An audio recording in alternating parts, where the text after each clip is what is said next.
Southern Cal game. Southern Cal, the Sharks' next opponent, leads Hawaii 15-0, 8 minutes to go in the first half.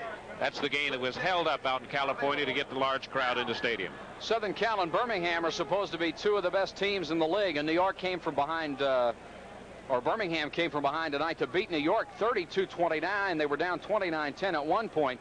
A great victory for them, and of course the Sharks will face.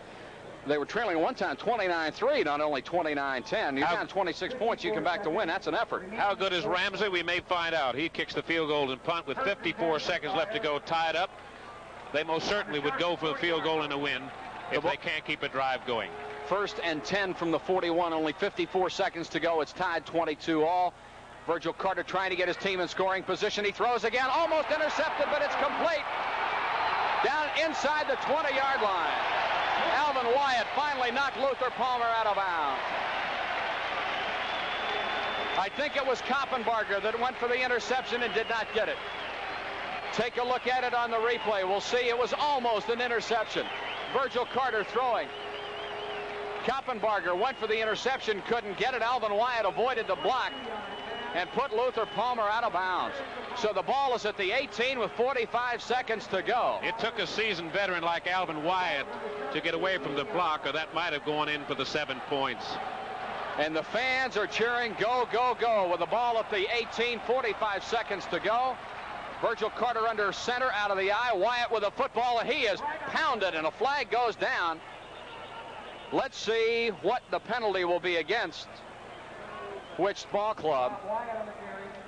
Could be very crucial. If it's a big one against Chicago, it could push them back out of field goal position, and they're talking to Ike Lassiter, the Jacksonville co-captain. Offsides, Jacksonville. Was no time for a mental mistake like that. With 37 seconds left to go in the game, 22-all. In the Windy City, if the wind is helping at all, it will help a field goal attempt from this position. So the Sharks are now going to have to come up with another biggie. The ball moved to the 13-yard line, and it would be very surprising to see Virgil Carter put the ball in the air now. I'm sure all Chicago wants to do is run it in a little closer if they can, and then set it up for the field goal attempt. 37 seconds left. 1st and 5 from the 13-yard line. The Chicago Fire in possession.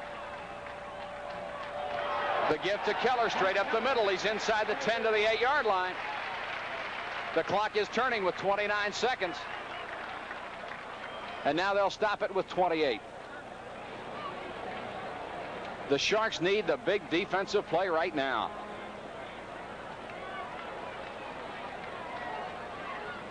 Richard, there's nothing the defense can do but try to prevent the touchdown and force them to try to kick the field goal. Hope he'll either miss it or be able to block it. And the clock is running, and Chicago is going to take every bit of time they can, I think, right now. Let it run down to 2 or 3 seconds and go for the field goal. And that's exactly what they're doing. Virgil Carter standing with the official. They get it to 9 seconds, and they say that's just fine. Now they're going to send on the field goal team right now and go for it with Chuck Ramsey, who is both the punter and place kicker. He has not had all that great a luck tonight. He's had a bad snap. He's had one blocked, and he missed another. Wonder if his luck can continue. Well, you can bet that those big defensive linemen now will be having their hands up, making an all-out attempt to try to block this, what could be the winning field goal. 22-22, and there's 9 seconds left to go. The wind is blowing to the field goal kicker's back. It will be helping him. We couldn't have asked for a more exciting ball game for our first telecast from Chicago. We'll have 6 more for you this year on the Jacksonville Sharks road games. Well, it all comes down to this. Chuck Ramsey out of a Joe Womack hold from the 16-yard line, a 26-yard attempt. Distance will not be a factor. The kick is down. It's up, and it's good.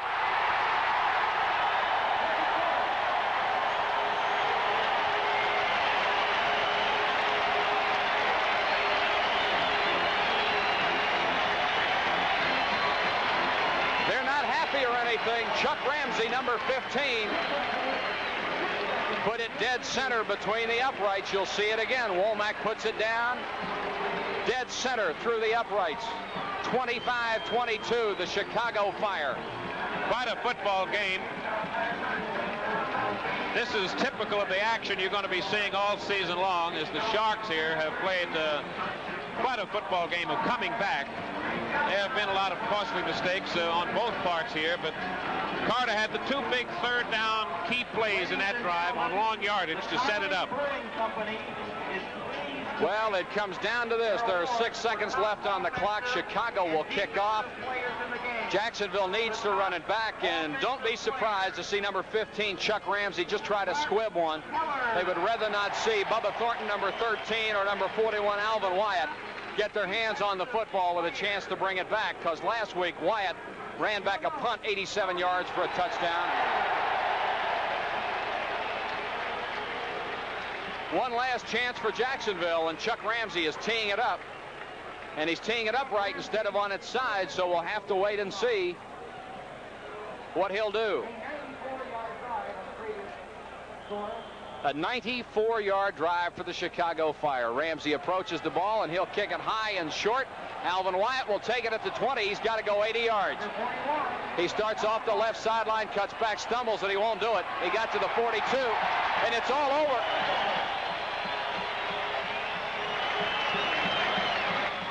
That is the end of the football game with the score: the Chicago Fire 25, the Jacksonville Sharks 22. Final score: the Sharks 22, the Chicago Fire 25. Again, just a reminder, good seats are on sale for the next home game. And 3 weeks from tonight, August 7th, the Fire takes on the Florida Blazers. Thank you for attending, and please drive carefully on your way home.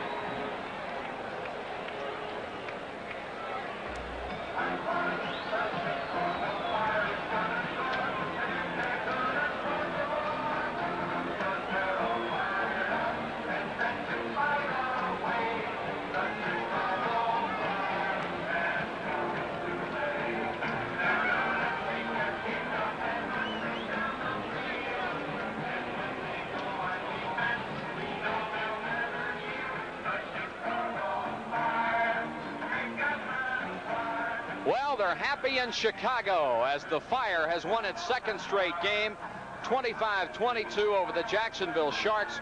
The Sharks' record now drops to 1-1 with Southern California coming up next week.